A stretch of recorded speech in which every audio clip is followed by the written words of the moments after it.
ሻሎም ሻሎም ቅዱሳን እንዴት ናችሁ? እኔ ዘማሪ ኤፍሬም አለሙ ነኝ። የፊታችን ጥቅምት 23 በሚሊኒየም አዳራሽ ታላቅ የሆነ የአምልኮ ድግስ አዘጋጅተናል። ወንጌል ያሸንፋል በሚል ርዕስ እና በዚህ ቀን ደግሞ እግዚአብሔር እናመልካለን፣ ልዑሉን ከፍ ከፍ እናደርጋለን። ስለዚህ ለልዑሉ የሚገባውን ቅኔ ስለምናመጣ ሁላችሁም ጌታን የምትወዱ ልዑሉን የምትወዱ ቅዱሳን እግዚአብሔርን ከኔ ጋር ከፍ ለማድረግ በዚህ በሚሊኒየም አዳራሽ እንድንገናኝ በጌታ ፍቅር ጋብዛችኋለሁ። በሰሜን ያላችሁ፣ በምዕራብ፣ በምስራቅ፣ በደቡብ ያላችሁ ቅዱሳን አንድም ሳትቀሩ ጥቅምት 23 እዚህ ሚሊኒየም ግቢ ውስጥ እንደምንገናኝ እርግጠኛ ነኝ። እወዳችኋለሁ። ተባረኩልኝ። ጥቅምት 23 ወንጌል ያሸንፋል እያለን ከኔ ጋር ጌታን እናመልካለን። መቅረት አይፈቀድም። በብዙ ዝማሬዎቹ የምናውቀው የሁላችን ልብ ውስጥ የቀረው ዘማሪ ኤፍሬም አለሙ በአይነቱ ልዩ የሆነ የመዝሙር ድግስ ማዘጋጀቱ የታወቀ ነው። ወንጌል ያሸንፋል የሚል ስያሜ ያገኘው ይህ ድግስ ሙሉ ዝግጅቱን አጠናቆ እናንተን ብቻ እንደሚጠብቅ ዘማሪ ኤፍሬም አለሙ ገልጿል። ታዲያ ይህም ፕሮግራም ለምን እንደተዘጋጀ ኤፍሬም ፕሮግራሙ በታሰበበት ጊዜ በፌስቡክ ገጹ ላይ ሐሳቡን ማስፈሩ የታወቀ ነው።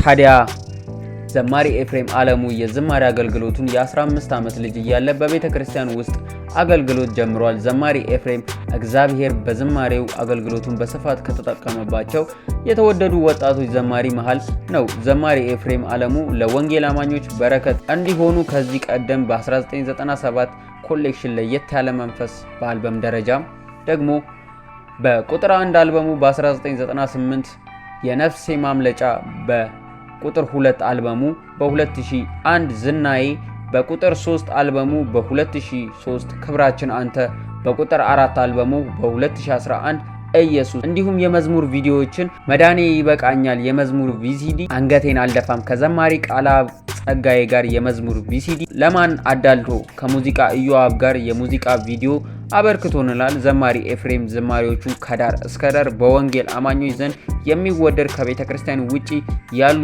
ወገኖች ድረስ የተሰማ ድንቅ ዝማሬዎችን ያካፈለን ወጣት ነው።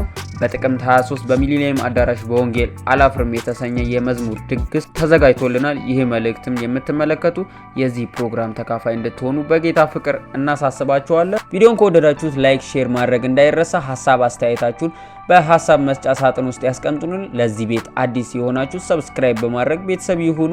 መረጃ በፍጥነት እንዲደርሳችሁ የደውል ምልክትን ይጫኑ። እኛ ከወዲሁ ተሰናበትናችሁ። ቸር ሰንብቱ።